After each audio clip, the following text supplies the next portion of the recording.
Agarda sizga nimandir qilmoqchi bo'lsangiz, atrofingizda turib, "Yo'q, qila olmaysan. Bu qo'lingdan kelmaydi. Sendan oldin juda ko'pchilik qilmoqchi bo'lgan, lekin qila olmagan" desa, shuni eslang do'stim. Kosmonavtikada olimlar shuni ta'kidlaydi ekanki, asalari hech qachon aerodinamika qonunlariga asoslanib ucha olmaydi. Chunki uni tanasi qanotlariga nisbatan juda ham katta deydi ekan. Ilm fan ham asalarini uchib parvoz qilishini imkonsiz deydi ekan.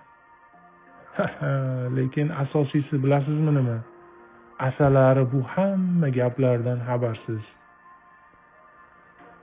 Va asalari bilasizmi nima qiladi? U uchadi. U uchganda ham kilometr masofalarni uchadi. Shunday ekan do'stim, siz gaplarga emas, o'zingizga ishoning, o'zingizga.